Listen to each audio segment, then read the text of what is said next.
वालेकुम दोस्तों, कैसे हो आप? खैरियत से हो? ठीक हो? हमारे चैनल का आज एक ये नया प्रोग्राम जिसमें तसलसल कल की बात से जुड़ा हुआ है। और कल हमारी बात ख़त्म हुई थी इस बात पे कि प्राइवेट सेक्टर के अंदर इंश्योरेंस कंपनियां हमें अच्छे रेट ऑफ रिटर्न किस तरह जनरेट करके देती हैं।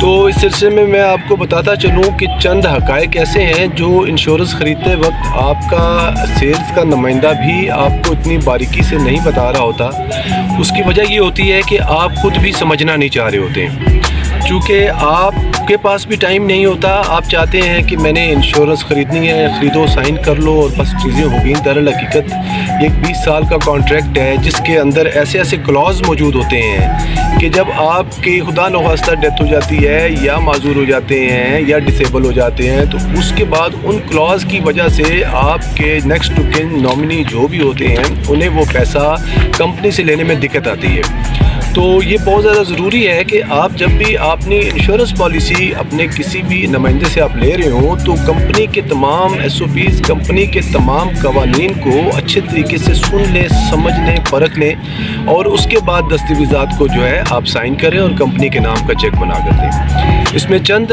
बातें जो मैं आपके साथ शेयर कर देता हूँ जिसमें जो नॉर्मली गलतियाँ हो जाती हैं लोगों से और जो है उसके बाद उन्हें बड़े नुकसान का सामना करना पड़ता है। एक बात तो बड़ी अहम है कि कंपनियां जब आपसे पैसा ले रही होती हैं तो पहले साल में कंपनी अपनी बहुत बड़ी कॉस्ट आपके पैसे से ले रही होती है, चूँकि वो आपका पैसा तो पूरा कंसिडर कर रही होती है, लेकिन आपके पैसे में से एक बहुत बड़ी कॉस्ट निकलती है जिसमें एजेंट का, सेल्स एजेंट का कमीशन निकल रहा होता है, कंपनी की अपनी मैनेजमेंट फीसेस निकल रही होती हैं, मुख्तलिफ फंड्स के जो हो उसके जो रेंटल्स हैं वो पे किए जा रहे होते हैं। बहुत सारे इस तरह की डिडक्शंस आपके पहले साल के दिए हुए रिन्यूअल या प्रीमियम या कंट्रीब्यूशन में से लिए जा रहे होते हैं।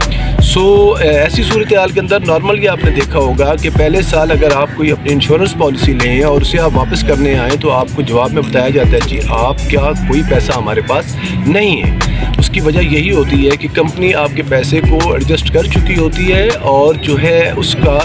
आपने 20 साल का एक मुआहदा तय कर लिया होता है। अब चूँकि आप पाबंद हैं और आप अपना मुआहदा तोड़ रहे होते हैं तो जिसकी वजह से आपको पहले साल में कुछ नहीं मिल रहा होता। आपका पैसा कंपनियां जब इन्वेस्टमेंट के कॉलम में लेके जाती हैं तो जैसे एक हर समझदार आदमी अपने तमाम अंडे एक टोकरी में नहीं रखता,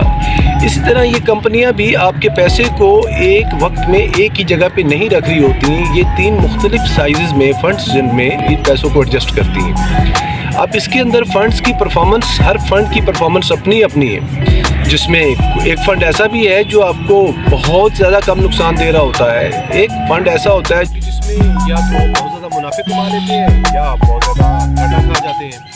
तो इन 3 फंड्स के अंदर ही ये आपका जो पैसा है ये कवर कर रहा होता है अगले 20 साल। अब यहाँ जो बुनियादी गलती हो जाती है, जब आप अपनी इंश्योरेंस पॉलिसी को खरीद रहे होते हैं तो आपके इंश्योरेंस के नुमाइंदे को आपके लिए फंड मुंतखब करना होता है कि आपका पैसा किस फंड में लगाया जाए। अब इसमें यहाँ बहुत टेक्निकल किस्म की चीज़ें हैं कि आपके एज फैक्टर के हिसाब से आपका पैसा एडजस्ट किया जा रहा होता है कि अगर किसी की एज कम है और वो अपने लिए इस तरह का प्लान ले रहा है तो उसके लिए आप ऐसे रिस्की किस्म के फंड जो हैं जहाँ पर नफा या नुकसान का दवा जो है वो ज़्यादा मामला है, जहाँ से अच्छे पैसे कमाए जा सकते हैं या वैसे डूब सकते हैं, वहाँ पर वो रिस्क ले सकते हैं। लेकिन अगर एक उम्र में ज़्यादा आदमी है तो उसके पैसे पर रिस्क लिया नहीं जा सकता। इस तरह की ये हर साल की एक परफॉर्मेंस रिपोर्ट तीनों फंड्स की जनरेट हो रही होती है जिसमें कंपनियाँ अपनी एनुअल रिपोर्ट अपनी शेयर कर रही होती है। वो एनुअल रिपोर्ट अगर उसके सामने रख भी दी जाए तो वो उसको ना समझ सकता है ना पढ़ सकता है, उसको बस बता दिया जाता है कंपनी ने इतने % जी इस दफ़ा मुनाफा दिया, रेट ऑफ रिटर्न दिया, इतने % घाटा दिया और इस तरीके से ये सफ़र चलता जा रहा है। अब बीच में कहीं पे कस्टमर को या ग्राहक को पैसों की ज़रूरत पड़ जाती है तो जब वो आके कहता है 4-5वें साल में जी मुझे पैसे चाहिए, तो कंपनी उसे बताती है जी कि अभी तो जो आपने पैसे दिए थे हमारे पास वो भी पूरे नहीं हुए, जिसकी वजह से वो दिल बर्दाश्ता हो जाता है, वो भूल ही जाता है उस कॉन्ट्रैक्ट को जो उसने किया था, जो 20 साल का कॉन्ट्रैक्ट था, वो भूल ही जाता है उस कॉन्ट्रैक्ट को और वो दिल बर्दाश्ता हो जाता है। वो कहता है कि मेरे पैसे डूब गए। جس کی وجہ سے یہ ایک بلیم، ایک الزام ایک تکافل کے نمائندے سے شروع ہوتا ہوا کمپنی تک جاتا ہے، اور ایک نیگیٹو پرسیپشن ایک فرد سے لے کے پورے خاندان تک جاتا ہے کہ انشورنس تکافل فراڈ ہے، بے ایمانی ہے، اس کے علاوہ یہ کچھ نہیں۔ اب اس بارے میں یہ پھر بات ہماری وہی ہے کہ اس چینل کو بنانے کا مقصد ہی یہی ہے کہ لوگوں کو ہم اپنا پیغام بھی پہنچانا چاہ رہے ہیں کہ آپ خدا را تکافل کی یا انشورنس کی پالیسی لینے سے پہلے آپ اس طرح اس کا موڈ سمجھ لیجئے کہ آپ کو پیسے کب ملنے ہیں اور کس مد میں ملنے ہیں اور کتنے ملنے ہیں۔ یہ ایک محتاط اندازہ بتایا جا سکتا ہے، لیکن ہم آپ کو فکس فگر نہیں بتا سکتے ہو، کیونکہ فکس فگر میں کوئی بھی، چاہے وہ انشورنس کمپنی ہے یا تکافل کمپنی ہے، وہ آپ کو فکس فگر نہیں بتا سکتی۔ اس کی وجہ سے جو ہے ریٹ آف ریٹرنز پر لوگ ہمارے ساتھ مطمئن نہیں ہوتے۔ اس کی وجہ یہ ہے کہ گزشتہ اگر 10 سالوں کا بھی ریکارڈ ہم دیکھیں تو گزشتہ 10 سالوں کے اندر پاکستانی مارکیٹیں کبھی اس قابل ہوئی نہیں کہ وہ کسٹمرز کو ان کے دیے ہوئے پیسے کے اوپر کچھ دے سکے۔ اس کی وجہ ملکی حالات و واقعات ہیں، چونکہ پاک روپیز میں یہ ٹریڈ ہوتی ہے تو یہ انویسٹمنٹ بھی پاک روپیز میں ہی ہوتی ہے اور پاکستان کے اندر ہی ہو رہی ہوتی ہے۔ جتنا کمپیکٹ مہنگائی کا، جتنا کمپیکٹ اس سے جو ہے ملک میں انسٹیبلٹی کا، یہ جتنا بھی امپیکٹ ایک عام آدمی پہ آتا ہے، سیم یہ امپیکٹ ان کمپنیز پہ بھی آ رہا ہوتا ہے، اور یہ کمپنیاں بھی سفر کر رہی ہوتی ہیں۔ چونکہ یہ کارپوریٹ سیکٹرز ہیں اور انہوں نے مارکیٹ سے پیسہ اٹھا کے ان لاسز کو بھی پورا کرنا ہوتا ہے اور لاسز کے اگینسٹ لوگوں کو کما کے بھی دینا ہوتا ہے، جس کی وجہ سے وہ اپنے سیلز فورس پر کافی زیادہ پریشر دے رہے ہوتے ہیں، کافی زیادہ انٹرٹینمنٹ دے رہے ہوتے ہیں، انٹرنیشنل ٹورز کرا رہے ہوتے ہیں، بہت ساری اچھی آفرز اپنے سیلز ٹیمز کو دے رہے ہوتے ہیں کہ کسی طریقے سے ٹیمز ہمیں زیادہ سے زیادہ پیسہ مارکیٹ سے اٹھا کر دیں۔ اب اس کے لیے چونکہ پریشر ہے تو سیلز کا نمائندہ جب باہر جاتا ہے تو وہ جنرل سی ایک بات کر کے کوشش کرتا ہے کہ ایز سون ایز میں اپنے پلان کو کلوز کر لوں تاکہ مجھے اس پر اچھا کمیشن جنریٹ ہو جائے اور میرے گھر کا چولہا بھی جل سکے۔ لیکن میں اس بارے میں تھوڑا سا مختلف رائے رکھتا ہوں۔ میرا لوگوں کو پیغام یہ ہے کہ اگر آپ انشورنس سے تکافل خریدنا چاہتے ہیں تو آپ صرف تکافل یا انشورنس ہی خریدیں۔ عام اصطلاح میں اسے ٹرم انشورنس کہتے ہیں، یعنی کہ آپ صرف سال کے لیے اپنا جو ایک انٹرنیشنل سٹینڈرڈ ہے کہ اگر آپ انویسٹمنٹ کے کالم میں نہیں جانا چاہتے، آپ کو ڈر لگتا ہے اس بات سے کہ 20 سال بعد ہمیں نقصان ہو جائے گا، تو آپ صرف کمپنی سے انشورنس یا تکافل ہی خریدیں جو کہ 1 سال کے لیے ویلڈ ہوتی ہے۔ 1 سال کے بعد اگر آپ کو کچھ نہیں ہوا، آپ کو سب چیزیں ٹھیک رہیں،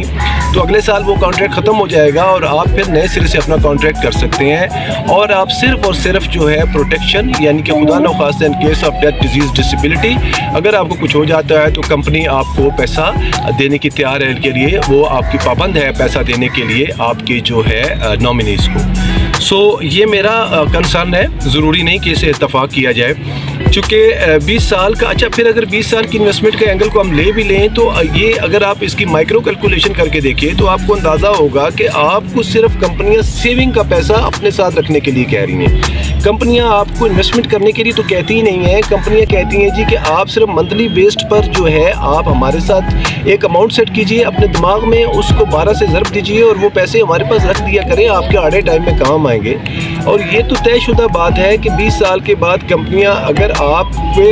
کی چوائس کے مطابق آپ کو منافع نہیں دے پائیں تو ایسا بھی نہیں ہے کہ وہ آپ کو بالکل لاسز میں لے جاتی ہیں، وہ آپ کے دیے ہوئے پیسے پر پھر بھی آپ کو ایک بہتر ریٹ آف ریٹرن دے کر الوداع کرتی ہیں۔ کل ملا کے بات یہ ہے جی کہ تکافل یا انشورنس لینا، اپنے بچوں کا تحفظ لینا، اپنے آپ کو آنے والے برے وقت سے بچانے کے لیے، اپنے معاشی وقت کو اچھے پر میں بدلنے کے لیے تکافل یا انشورنس کا پلان لینے میں کوئی مذائقہ نہیں ہے۔ صرف اور صرف اس کے لیے شرط ایک ہے کہ جب بھی لیجئے جان کر لیجئے۔ آج کے لیے بس اتنا ہی۔ اپنے کامنٹس میں اپنی رائے دیا کریں اور اختلافی نوٹ دیا کریں، اختلاف کیا کریں، کسی بات کی نہیں سمجھ آئی مجھ سے وضاحت لیا کریں، اور اس کے ساتھ اپنے اس پیارے سے چینل کو اپنے دوستوں کو بھی بولیے کہ اسے سبسکرائب کریں، لائک کریں۔ اور آج کے لیے بس اتنا ہی۔ انشاءاللہ اگلی ویڈیو میں ہم پھر آپ سے بات کریں گے انشورنس کو لے کے اور دلچسپ حقائق کا، اور ہم اس کا مزید پوسٹ مارٹم کر کے آپ کو بتائیں گے کہ انشورنس کا میکنزم کیسے کام کرتا ہے۔ آج کے لیے بس اتنا ہی۔ Thank you very much.